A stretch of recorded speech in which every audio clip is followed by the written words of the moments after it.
January, February, and anyone has any talent out there that would like to come on, because, when we're witnesses, we can't really exhibit our talent. We're inhibited.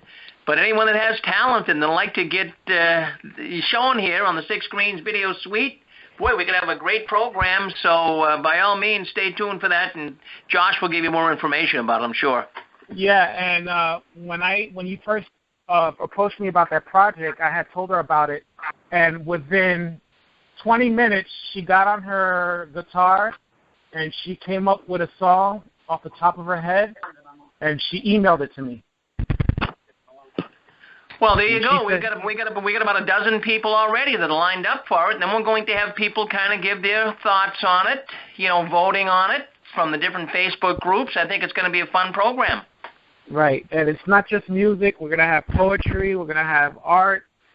We can display the different art in the paintings on video here in the suite. Wow. So it'll be, as soon as I let the word out, we also had earlier, I played a song called Just by Gary Walters. Now, Gary, he comes into the video suite quite often, but he's never been able to call in because he's in the UK. He might be sleeping now, but Gary sent me this song, and I played it earlier today. I'll play it again later, but Melody Za and Gary, they both submitted music to me. So we're trying to do a lot of things here to try to jazz things up, and it's not just gloom and doom all the time. And we're talking about the atrocities that the Watchtower did, but at the same time we want to have fun and keep things lighthearted from time to time. Yeah. Okay, so it's 5:59. We're going to go ahead and go into our show, Real Talk, Real Healing with Josh Rivera. We're so thankful that we have Brandy here that's going to just last minute give her experience with us. So I'm going to go ahead and play Melody Za's song, Home, by Melody Za.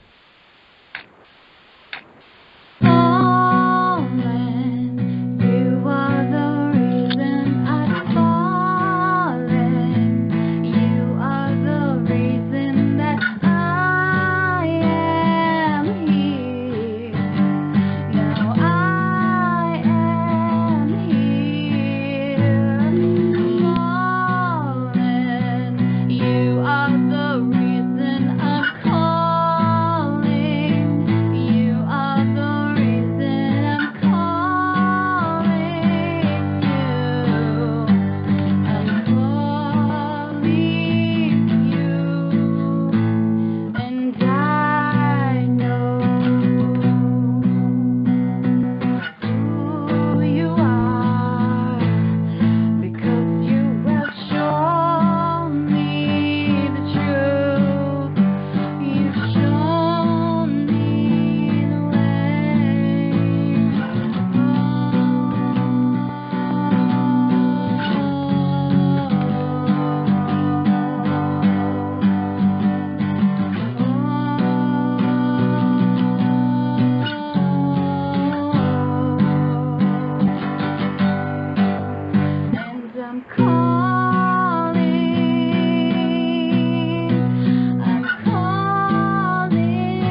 All right. So that's Melody Za from the XJW community. She was kind enough to submit her song to us. We're going to be interviewing her soon. But now we're going over to our dear sister, Brandy Hodges. You there with us, Brandy Hodges? Yes, I am. Yes, I am. Thank you so much. It's weird being called sister. That kind of was weird. You just triggered me. Yeah, I know. I do. Old habits are hard to find, you know. Well, let me just explain that a little bit. And maybe not everybody would agree with me, but I just feel like, you know, we were all victimized by a totalitarian, authoritative, destructive mind control cult. And we had this false sense of security, this false sense of family, false sense of camaraderie and brotherhood, right? And definitely. We're thrown out. We're put out of this organization because of whatever standards we didn't reach, these unreachable standards, or because we had a conscientious objection, because we didn't believe in the theology anymore. For whatever reason, the Watchtower throws us away. It's a throwaway culture. It's a throw people away society. And so we've been thrown away and discarded. But my whole thing is, just because we left a destructive, crazy cult, why should we give up on our brotherhood and, you know, our humanity and our caring and nurturing and taking care of one another? So for me personally, I still consider everybody in the XJW community, no matter what their walk of life is, no matter what their current belief system is, no matter what their current sexual orientation is, you know, I'm going to still look out for them and treat them with the same love and respect I did when I was in the organization. So that's why I have a habit of referring to, my fellow friends as brother and sister. But if it makes you feel uncomfortable, I won't say it. Oh, no, I was actually just being silly. It is weird to hear it, but it's not bad. It's a good thing. You know, on this side of things, we can be genuine. No, he didn't. That's what you thought when I was saying it, right? I apply that to myself. I know I'm a little loony. I'm a little loony. I'm sorry. Go ahead, Brandy. I'm sorry. I just wanted to play my little play here. No, I was just saying, you know, on this side, we truly can be what is considered, you know, genuine family and loving, and we don't have to give up somebody because of this reason or that, and we don't have to judge people for things that don't fit in with, you know, the Jehovah's Witness mentality. We can just truly love people and take care of them and be there for them, which is, I'll never forget the moment when I had a conversation with just a cashier at a comic book store. It was about a year after I was out, and it just occurred to me that I, through that whole conversation, hadn't once thought about him not being a Jehovah's Witness, and it was amazingly fun and relieving, and it made me realize I was becoming more genuine. So, yeah. I totally understand what you're saying. I'm so glad you brought that up. And it's one of those things, unless you're a JW, XJW, you're not going to understand. I go through this all the time when I just happen to meet somebody who's not an XJW, who's not a JW, just a random person, and you just have the chemistry and it clicks and you have a nice, pleasant conversation. You realize, hey, I got something in common with this person. And as you're talking and just, you know, really hit it off and say, hey, you know, I think this person is cool. I could see myself being friends with this person. And you're just having this conversation. The other person is oblivious, but it's like you just feel like so weird that you're actually getting along and having in common with something in common with somebody that's not an XJW or not a JW. Right. Yeah. Oh, but it's a great thing, you know, when you realize you can do it.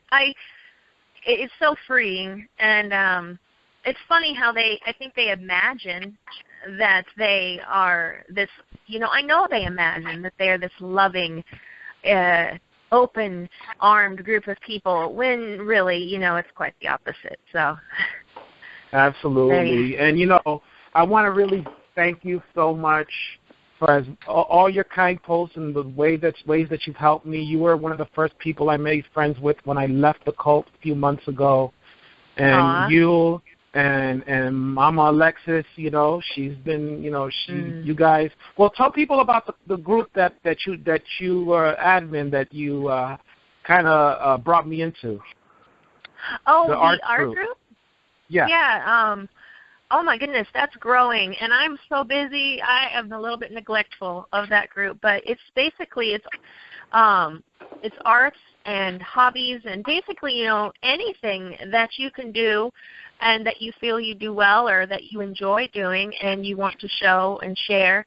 And it really is growing all the time, every day. It's crazy how many people request to join. I like to take pictures. Hold on, my daughter's actually in here. No, Jocelyn. What, did you get kicked downstairs? Sorry, I have a 4-year-old. That's understandable. But yeah, it's a great group. My phone is actually where I do most of my Facebook, so I can't look at it right now. But a lot of people do a lot of different things. Melody's in our group, and she actually has some beautiful paintings as well. So right. Oh yeah, she's a great, phenomenal artist. She's a phenomenal artist. You know. So also, I want to thank you. You did such a you know.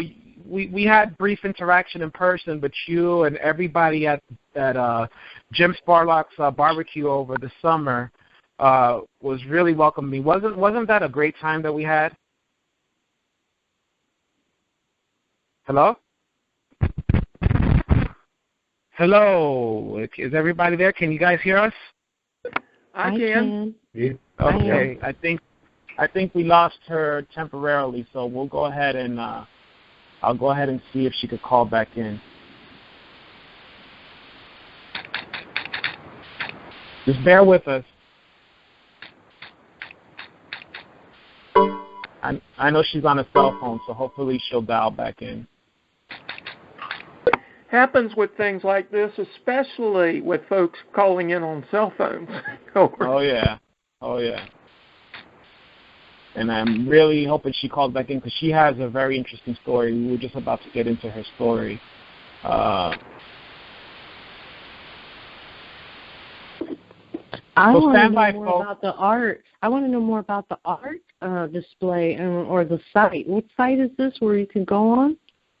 I will tell you in just a moment the name of the site. I'm going to pull it up here. It's called Cult Survivor Arts,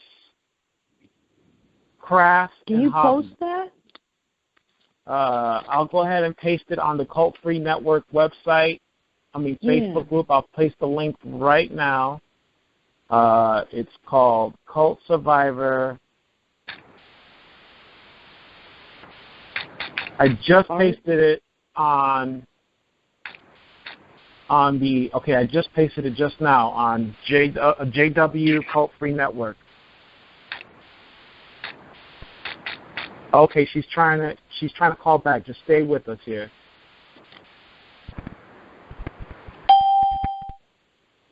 You there with us, Brandy? Hello? Hi, Brandy? No, I think she's having a problem because the whole conference was muted and no one could chime in for a little while. She had to call. She might have to call back to get back in. Okay. I don't know what happened here. Yeah, she just sent me a message on Facebook that she's trying to call back in. So everybody, please stand by. Hey, Rick, you doing okay back there? Oh, yeah, no, just working on the news coming up here at 7. I am yeah. back. I'm so sorry. Brandy, no problem. We were getting really worried. Well, while you were gone, I was telling everybody about the Cult Survivor. Let me just say it right. The Cult Survivor Arts and Crafts and Hobbies Facebook group. So I just posted it on the JW Cult Free Network. I see it. Facebook group. So. Cool. You know, and it's not only JWs. There's some Mormons in there, from what I understand, and people from other cults. Yeah. So it's a support group. So and one thing I would like. It's a good crowd. Yeah. It's also closed. I'm sorry. It's also closed because I at first didn't understand the concept of why we would need to have it a closed group. But then some people brought it to my attention, sometimes art and different things, it's kind of, some people it means a lot to them. And also a lot of people, I guess, if they come in and it's closed, they feel like it's safe. If they just left and they want to open up. So, yeah, if anybody wants to join, it's a closed group, which means a lot to some people. So. Right, and I just wanted to add to that, like when I was trying to get into the group, she really did a good job of, because she didn't know me from anybody, and she really asked me who I was and was I a JW. She just really made sure that I was really genuine before I was allowed into the group. So I really appreciated that. So, yeah. Can I ask a question? Sure. This is Angela. I'm looking at what you posted, but is that a website? When I go on there, it's jwcultsurvivorartsandcrafts.com or what? No, just go to JW Cult Free Network, the group, the online Facebook group, and I just posted the link to the Arts and Crafts group. Oh, because it says, okay, groups. I see it. Okay. So we're going to open it up for question and answer in a little later, but I want to get into just our conversation here with Brandy. While you were gone, I was just asking you a question. Didn't we have a really good time at that Jim Sparlock's barbecue over the summer? Remember that? Yes. Oh, the meetups are amazing. For me, it's like a family. It's like a taste of family, because I absolutely really don't have any kind of family. I'm growing a family now. But, yeah, those groups, and Jim's barbecue was neat because, see, my fiance and I, we have a meetup too. It was a different flavor. It was a different tone, and I enjoyed it. I really did enjoy that group. It was nice. Right. And see, and I got to meet you. I don't know. Go ahead. I'm sorry. Oh, I was just saying I got to meet you, so that was cool. Yeah, we got to meet each other, and that was really cool. And you met my mom, right? You remember meeting my mom? Yeah. Mm-hmm. And my mom was still a Jehovah's Witness. She hadn't left yet. And you guys put now? that. No, she's fully out now. The barbecue really helped us open our eyes that apostates are just, or that term, a lot of people don't like that term, but XJWs, however you want to call it, label us, that we're just normal folks just trying to make it in this world. We're a loving group, and they made her feel right at home, and they put a demonic Mickey Mouse, hat on her head. I don't know if you saw that, and they just joked around with her and made her feel comfortable, and she got to hear people's stories and relate their genuine experiences, and it helped her to realize that, me, her son wasn't getting into anything, that's going to be harmful, and so that was really good. Yeah, actually, that was really good that she got to get a taste of that quickly, because it is scary when you first leave, because you have been taught that all of the apostates are wicked and evil and from Satan the devil, and even if there's a part of you that is certain that they are wrong, you still hold on to a lot of those feelings and thoughts. So it was neat that she had firsthand experience with real people and their stories. Yeah. And people came from all over the country, right? Mhm. Yeah, there was even people from other countries. There was somebody there from Europe, I think. Was there? Wow. Josh. Yes. Hey, Josh, did you see the picture online that said in a 1980s, I think it was, Awake magazine, that rapists are people, but in the Watchtower it said apostates are mentally diseased? Sounds very familiar. Yeah. The Watchtower logic. Yeah, there you go. So Brandy, now that we're a little bit more acquainted, why don't you tell us a little bit more about yourself, as far as where are you? Where did you grow up? What state did you grow up? I'm from Indiana, small town area. I don't know if anybody knows anything about Indiana, but my congregation growing up was Monticello, and I was my mom got baptized when I was 5, so it's funny because today I was putting up the Christmas tree with my daughter, and I actually do have memories of Christmas before we became Jehovah's Witnesses. So, but the weird part was I was really thinking about this too before the show. Somewhere between 5 and 6, I accepted everything being taught to me, and I did not even get upset the following year when we didn't celebrate Christmas. That's pretty strong, because I think my kids would be upset if I all of a sudden said we weren't celebrating. Well, yeah, children are very impressionable. You'll be surprised, especially when they want to please their parents. And Definitely. So that's your very developmental stage in your life. So that's amazing, too. I mean, I know at a very young age for myself when, I was told that Christmas and all these different things were bad, I really believed in it, and I really didn't want to participate, I would go through the things where I felt like I was, there were times I did want to participate, but I'm sure we could all compare notes to the trauma you go through in school when you're picked on and ostracized and, you're made to feel like you're different. But, yeah, I was pretty naughty in school. From first grade forward, I stopped leaving the birthday parties, and I actually did most everything, even though my parents would talk to the teacher at the beginning of the year. I can only imagine what that must have looked like to the teachers, because they never once talked to me about it and said, hey, wait, your parents said you weren't going to do that. But I was such a good Jehovah's Witness, too, so I guess that's considered a little kid double life. Yeah. So did you come from a big family, a lot of siblings and stuff?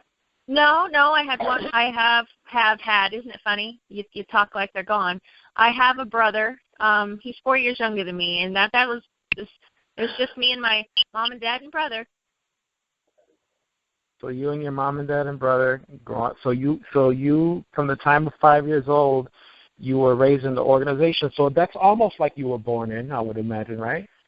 Oh, definitely. And the thing is, my grandmother had actually been kind of like an on and off study, and she didn't really teach my mother anything religious except for she kind of, I don't know, she gave my mom Jehovah's Witness ideas, and then my mom was an on and off study from before the time I was born. So even though we didn't actually go to meetings and do everything until I was 5, I was given that. I mean, I had a Bible stories book when I was really little, had a babysitter who took me to a Baptist church, and I took the Bible stories book with me because I thought it was the Bible. So overall, what was your experience like going through high school? Did you finish high school? I went to public school through 8th grade, and then I homeschooled in high school. Did that correspondence on my own, and I auxiliary pioneered until I graduated, and then I regular pioneered. So altogether, it was 4 years of auxiliary, and like 3.5, 4 years of regular pioneering. Oh wow! So how was that like doing the pioneer thing? Well, I was zealous and all for it and everything until about halfway through my regular pioneering when I was 18, and I had a time when I actually thought that I wanted to leave, but my best friend, who was older than me and she was a pioneer, she sat me down and she was like, if you go forward with what you're talking to me about, no one will talk to you. You'll be alone. What will you do? And I was so scared that I took all of those thoughts and I just forced them somewhere else, and I continued to pioneer. Because that is horribly scary.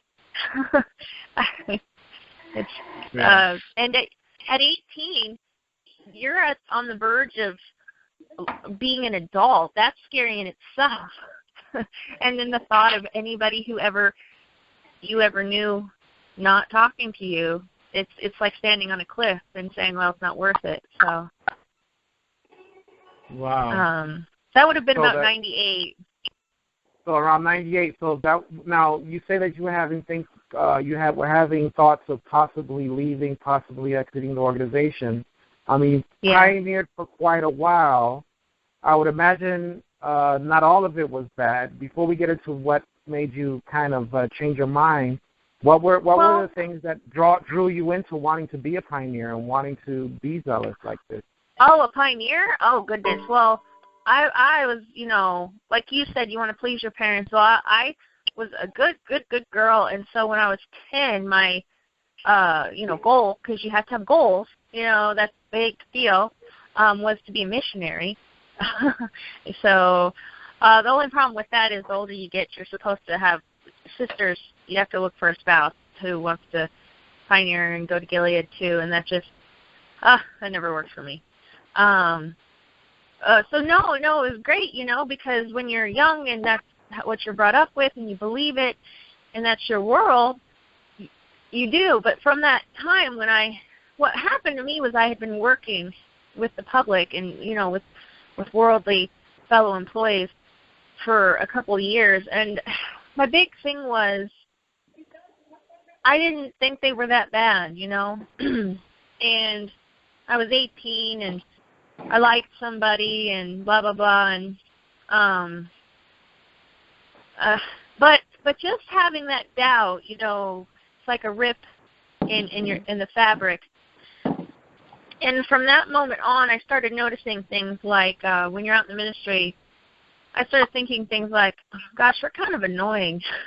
I stopped wanting people to answer the door.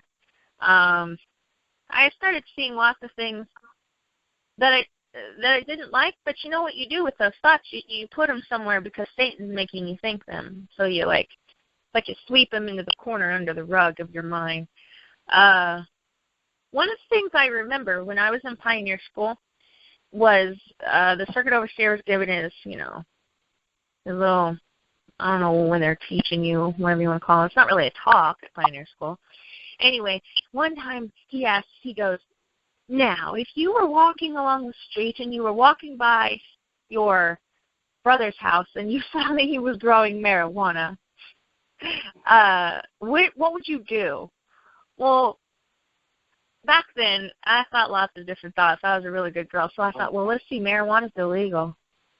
Wonder what we're supposed to do. And turning him into the authorities was absolutely not the right thing, Obviously, going to the elders was the right thing, and they would handle it. Now, I didn't know about the time. Don't grass on him. So you don't grass on him. Huh? Hello? He came in kind of muffled. I'm sorry. Go ahead. Hi, it's Alan. Okay, go ahead, Brandy. Hold on a second. Oh, Brandy, you there? yeah. Okay, sorry about that. Go ahead. Okay. Well, the marijuana thing, it actually is the same basic concept of the pedophilia that is a big deal nowadays. It just didn't sit right with me, even back then, that the elders were where you went with something that was illegal. Instead of, because, I don't know, I just thought that's not their place. That's just one thing that bugged me. And then what I went from there was I actually fell in love with a Bible study. He was not baptized. And our life, he exposed me to a lot of things that were not very Jehovah's Witnessy. And so now this was around the 18-year-old. You were 18 years old around this time, or? No, I didn't actually. Well, I knew him, but I didn't. We didn't start seeing each other until I was 21. Okay. So yeah, in between 18 and 21, just kind of getting more disillusioned. I endeavored to go work in a small congregation, pioneer, to help out, and oh my goodness, I don't know if anybody has been in these small congregations, but they're weird. They have their own little things. Like, it just was kind of suffocating. I guess in the end it helped me leave, I guess. So that those were some of the red flags. Now, what ultimately led you to really feel like, you know what, this is not right, this is not the truth, or I just can't do this anymore? What were some of the circumstances behind that? Well, the Bible study that I fell in love with, I got married to, and for various reasons, you know, he took his life in 2005. And the thing is, my parents, when I got married to him, they hadn't really been talking to me. Well, actually, they didn't talk to me for like 3.5 years, and I wasn't even disfellowshipped. You weren't disfellowshipped, you weren't reproved. All you did was marry somebody that was a study. And not baptized. They were studying, but they were, just because they weren't baptized, they wound up shunning you. Yes, they did. They personally did that. It was kind of weird. Right before, like 3 months before he passed away, they had been sort of talking to me. And then when he passed away, I guess sometimes I look back and I'm grateful they were there. I had them, but they weren't really there. Because that relationship had been sort of broken and damaged.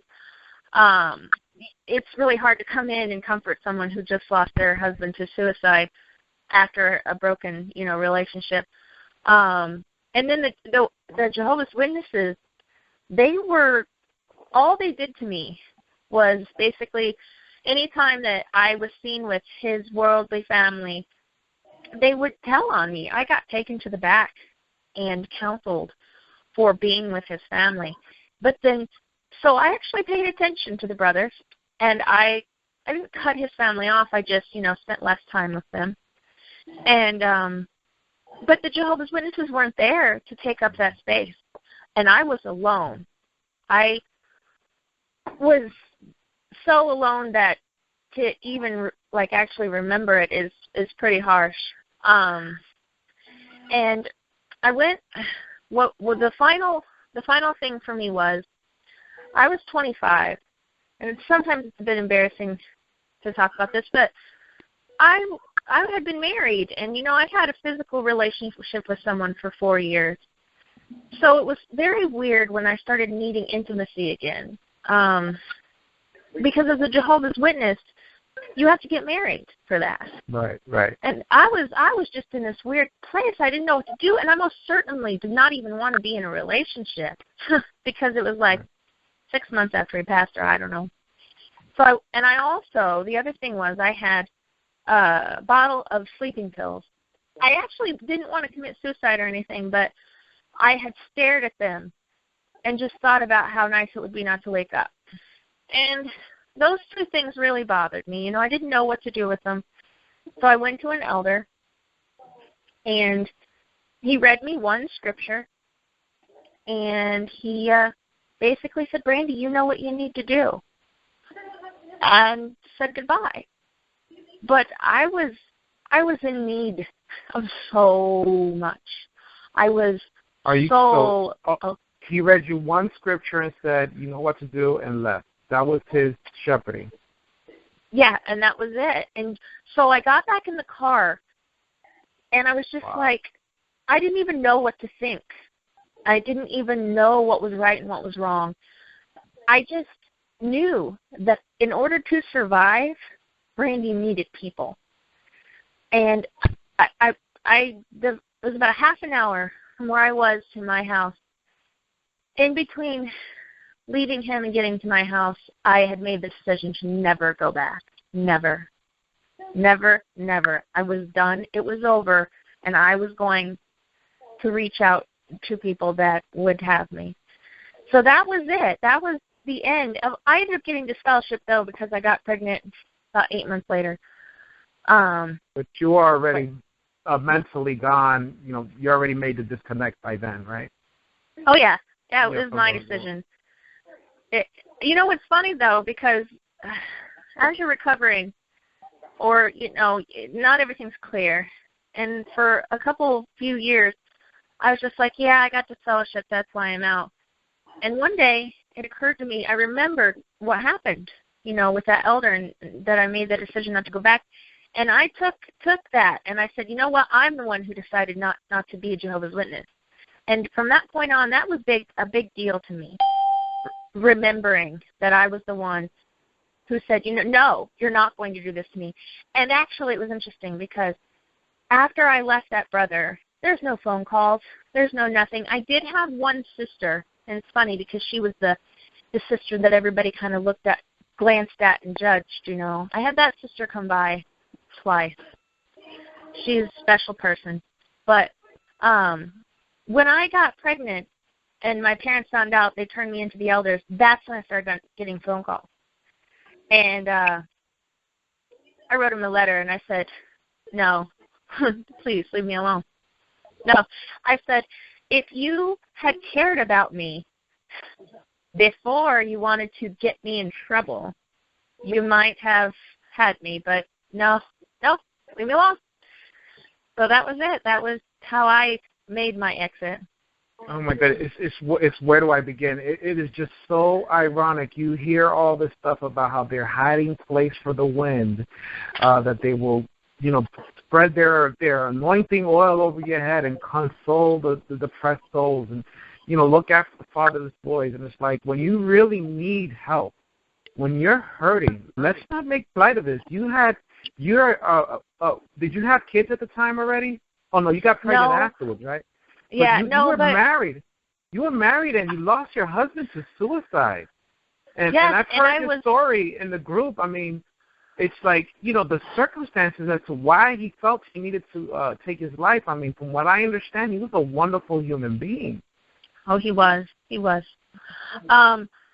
I mean, and the thing was, I was so alone. I don't understand how nobody saw that. Nobody.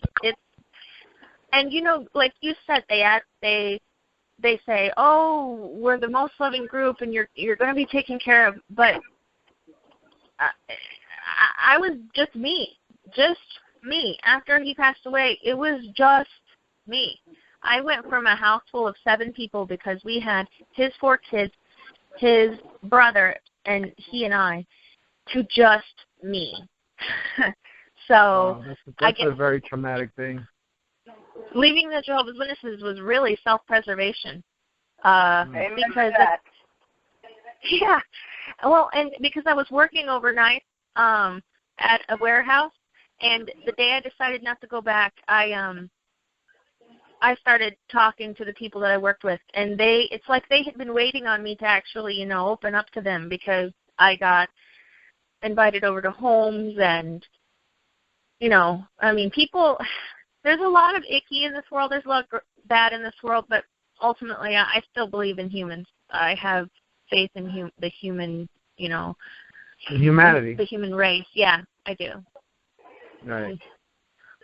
And the circumstances of your poor husband. If I remember, you had shared with us in the group that he felt that he couldn't measure up to the religion, right?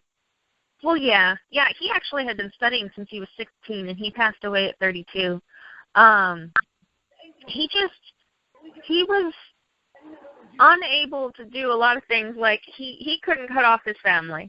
He also couldn't stop talking to the fellowship people, which was a big deal. He just never felt like he was good enough for the Jehovah's Witnesses.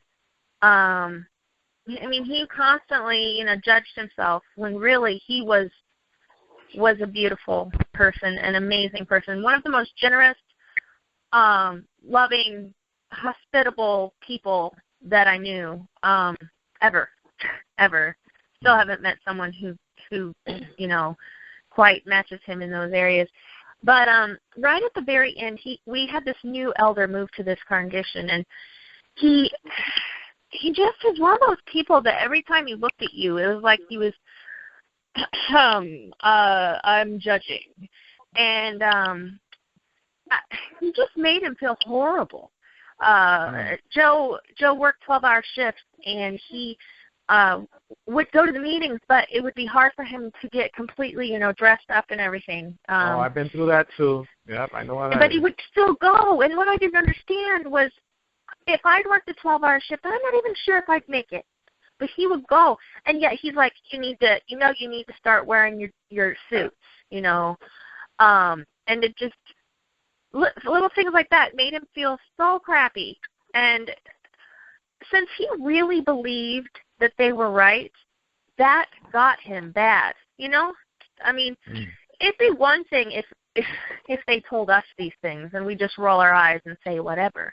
But he truly felt that they were right. So when they basically told him, hey, you need to shape up, and he felt like he couldn't do what they were asking, it made him feel awful.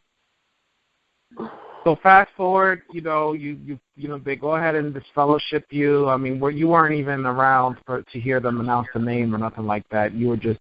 How did you find out you got disfellowship? Well, I was on my parents' phone plan, because right after he passed, they did that really quick, put me on their phone plan. Anyway, I hadn't heard from my dad. I hadn't gotten a bill, and I knew that I owed them. So I texted him, or not texted him, I sent him a message, because he didn't answer my phone call. And I said, I don't want to owe you guys. I know I owe you. Can you tell me how much my bill is? And the only message I got back was, we can no longer you can't be on our phone plan anymore. We can't have, anything pretty much to do with you. We're not going to give you the bill. You don't owe us anything. Just send me the phone back. We're turning your phone off tomorrow. That was it. I knew it had happened. So they just turned off that empathy, that emotion. It's like I always say Jehovah's Witnesses have a way of just turning off. It's like a switch that comes off, and all the empathy and caring just goes away. It's like a light that shuts off inside. I guess, I don't understand how, though. I do recall shunning disfellowship people who were just in the congregation, and that's not good, but they weren't from my family. After having children, I do not understand the possibility. Can't even understand. Right. So then you have to pick up the pieces from there. How did you make it through that? Because I know. I see you. I see your post, and you have a lot of good, positive, happy things going on in your life. So how did you pick up the pieces and get to the point where you are now? So what happened from there? It was very, very hard. He passed away in 2005. It's 2015. And last year, I can say, is the first year that I kind of really felt like I was living at life as true, authentic me. The in-between years, I ended up in a relationship with an abusive man, controlling, emotionally abusive, a bad situation where he actually has custody of my 3 oldest. Just not easy. And, when you're on your own, and I didn't go to college, financially it's very hard. You don't have anywhere nothing to fall back on. And I have 4 kids. I had twins. The pregnancy that got me disfellowshipped was twins. And then 2 years later, I had another girl, and then now I have my 4-year-old who lives with me all the time, and no one will take her from me. But I just finally got to the point where last year I started I got some therapy, some personal therapy, and then I took some group therapy, some DBT. Amazing. I mean, simple, but amazing, powerful. But you have to be ready. You have to, obviously the whole time I wanted to get better. But I don't know. It was like last year, it was time. And I took that therapy, and things have been really good. So you would say getting the professional help really made a difference, right? Definitely. I wish I'd gotten it earlier, but I can't say if it would have really, I'm sure it would have hurried things along a little bit more as far as the healing process goes, but I think being aware is a big deal, but that's a part of the process of living the Jehovah's Witnesses is you're so controlled while you're in that fixing yourself. I even remember them talking bad about like self-help books and things like that. I remember. Yeah, they warned us against that. And so you just kind of go around, and those first few years, I'm going around kind of judging myself all the time. I mean, the only reason I got married to my awful, ex was because I was judging myself. But I was living with him. I got married to him. Just a kind of yucky, emotional. I mean, I was always me. If you'd met me back then, I tried to be positive and happy, but just it was confusing and scary and all that stuff. But now, I mean, I still have lots of emotional stuff. Oh my goodness! But the journey is much nicer now. Okay, so what are some of the high points since then and some of the successes you had? I know some of the things, I'm kind of busting at the seams, wanting to share it, but, not everybody else knows. So you have some good things going on. Of course. Well, I had taken some therapy for a while, and, I was in the JW community. I came across some videos of a certain person that I thought was pretty neat, pretty amazing. I thought a lot of XJWs were amazing, but this person, his videos just made so much sense to me, and then he actually, was arranging a meetup in Indiana, and I was living in Illinois, and I was all like, oh my gosh, I gotta go. So I made arrangements in August of 2014. I came back to Indiana, and I went to the barbecue. Show was on this barbecue, and I met my fiance, who is my fiance now. All right. But we were actually both seeing other people. It took about a month to change that arrangement. That didn't last too long once you guys met, huh? No. And then we were just back. I mean, I live 5 hours away, but I moved back to Indiana in February. And then he proposed at this year's barbecue, so that was exciting. That's very exciting. Awesome. So he proposed at an XJW barbecue. Now, I got a question about that, curiosity, because I wanted to go to that one. Was that the Apostafest? Fest? Yes, definitely. Okay, that was Eric's thing, right? Eric's thing. Yeah. Eric. Eric is the Apostafest. Fest. Was that Eric the guy that does the Truth About the Truth, or because I got confused? No, okay. It's Ethan Hatcher, who is a non-dude too on YouTube. Okay, so Ethan, he's the one that did the barbecue, and he's the one that actually proposed to you, correct? Yeah. Aww. Yeah. Yeah, it was really exciting seeing him propose. You had pictures and everything on Facebook. I feel bad that I missed that one. I would have loved to see that. It's been very neat. I don't think all, sometimes people ask questions in the groups, should XJWs get together? If you can and you're both good emotionally, yes, it's wonderful. I can see lots of circumstances where if you're not ready, if you're not emotionally stable, it would just be awful if you were both, it would be, right. But I've gotten to the place emotionally where it's good, and he's just a mature person for his age, which is special. So it's so neat because you know how it is, like when you go to a XJW meetup, or we have these phone calls, and you get to talk, and you don't have to explain your Jehovah's Witness everything. Talk. Right, exactly. Right? We understand it. Yeah. Yeah. Our everyday is like that. I mean, right. We understand each other that way, and it's exciting. Great, and I'm so happy for you, Brandy. Thank you. If anybody's deserving of this, it's you. And I know you enjoy. You're crazy. You're a great mother. You enjoy your kids, and you do so much in the group. You always, at a moment's notice, I notice if anybody's down or posts anything that will give a red flag, you're always there, trying to give kind words and encouragement and good advice.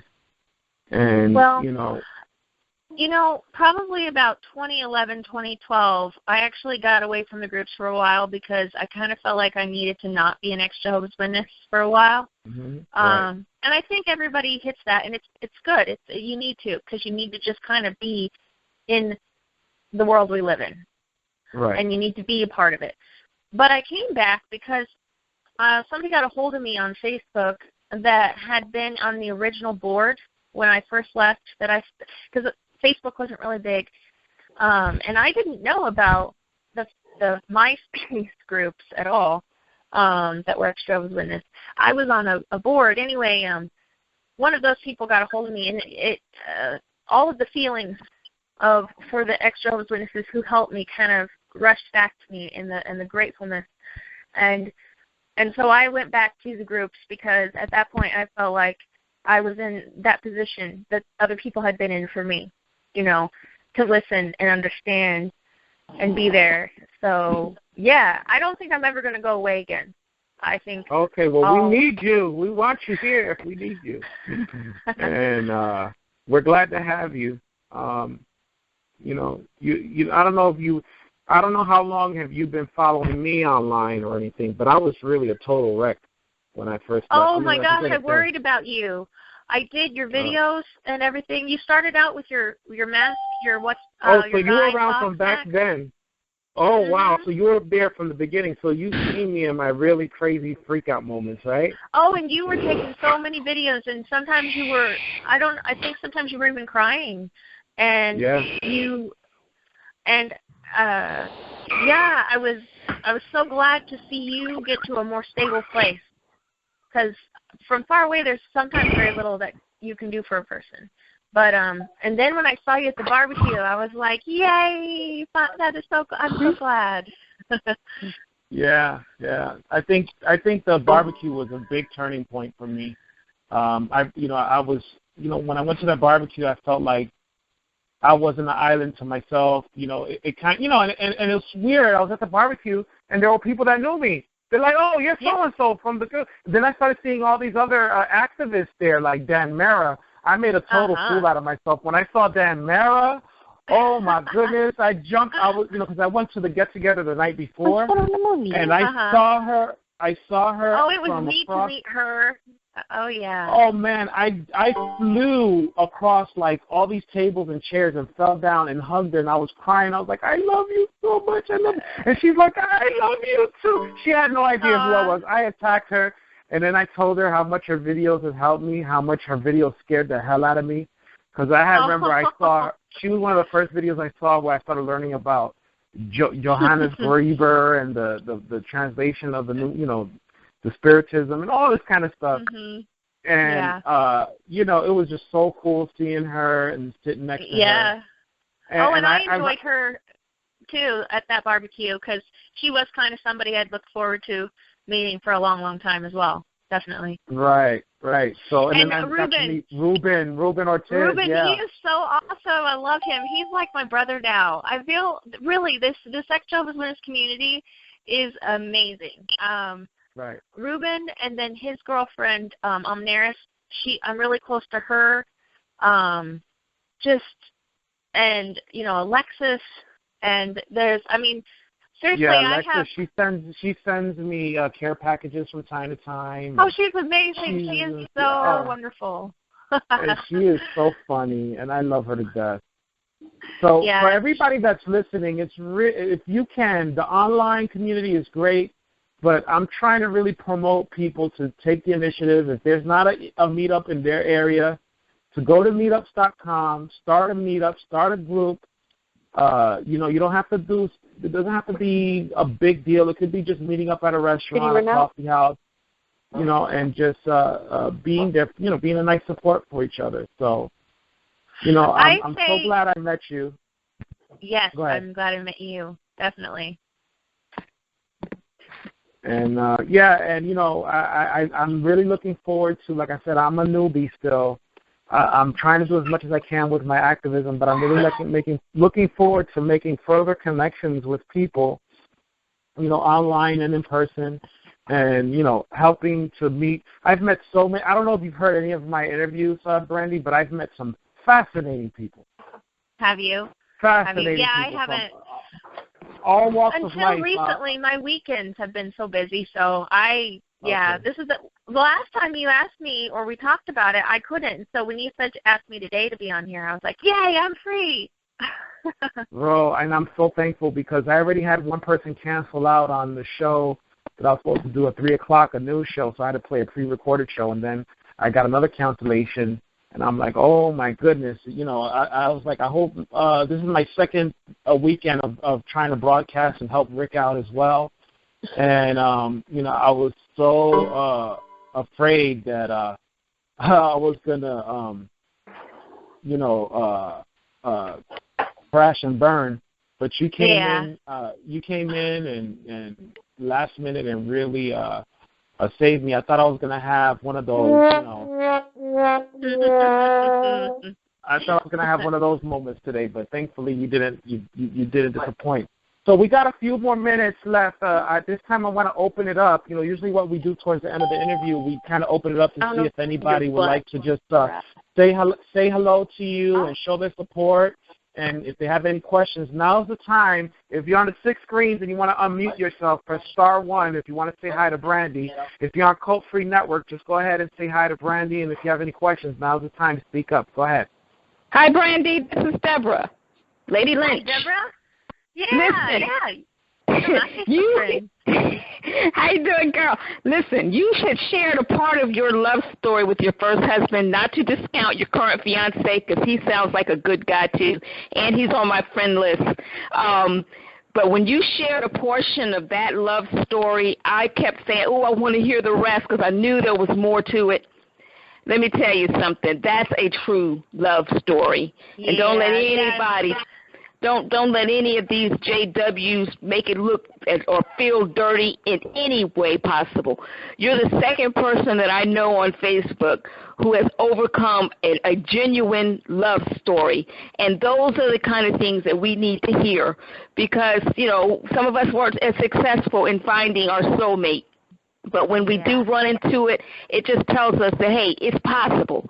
And if not in this life or whatever, it is still... It's not a fairy tale. No, it's not. My first husband, I just liked him so much, and I think that's so important when it comes down to if you're talking about that. People, as far as relationships go, you know, they like want I mean, dating, I can't discount that, but you really need to like somebody, like them, you know. You have to like how they make you feel, not just about yourself, but how you feel about them. I mean, the air around just sizzles, and your whole outlook on life changes. You like being around them. I circumvented that. I didn't like my former husband. He was abusive, and he was also a former Jehovah's Witness. Like you mentioned, it can work. But in our case, because he brought that same abusiveness to our marriage and to the ones prior to mine, to ours. Yeah. So if you are, both people are former Jehovah's Witnesses, you can make it work. But you have to have all the other ingredients too. And I'm not amazed. I'm honored that you shared that story with us, and I really, really found encouragement by it. Well, I'm glad. I'm really glad. All righty.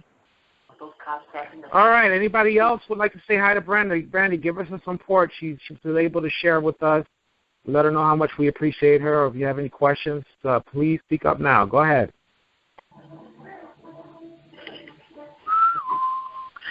Wow. Is Lady Lynch there? Deborah? Yes.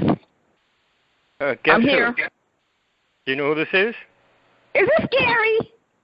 No, I'll give you a hint. Quote, I am not. Okay.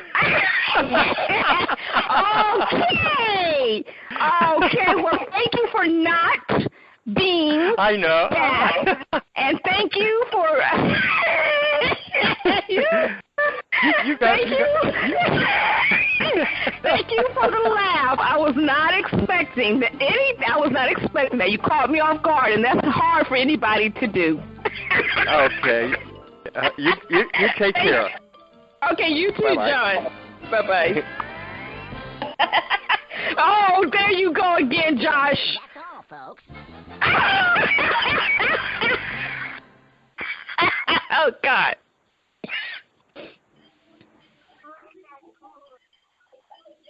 Hello? So, hey, Rick. Oh, go ahead, sister. Go ahead. I was just making sure that you guys were all still there. Yeah. Okay, yeah, we're After still here. Bugs Bunny interrupted everything. Bugs Bunny Okay. better not say another word.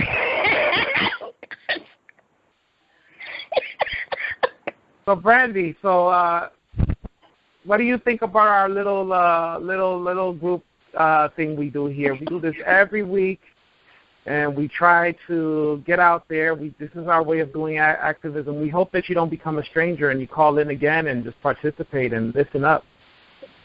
Yeah, I mean, I can't guarantee that it'll be, like, awesome because, man, today I can't believe that I got to be lazy today. But I do. I think this is neat. I think, like, different people with different, needs can reach out in different ways. And this is, it's live, and you're actually connecting with people. So that I think that's probably very effective. Right, and we're doing our best to be a support group for each other, but we also do a lot to try to expose the Watchtower for what it really is and the harm that it does. And we get all kind of people that call in. We have therapists that call in that have degrees that are former JWs. Oh. We have people that are whistleblowers inside of Bethel that come on. I don't know if you ever heard of Johnny the Bethelite. He comes on. That's amazing. Wow. Yeah. So we have a lot of things that we do. Go ahead. That is, I will have to come back some other time because I totally forgot. I have a really interesting experience with my fiance's grandmother who's probably about to get disfellowshipped because she's decided to meet me and is training me on the family business. So, yeah, maybe I'll have to. Yeah, we can have a part 2 to this. We can have a part 2 to this interview. So that will be good. Yeah, so we have a lot of people. Yeah, we have a lot of people that are in the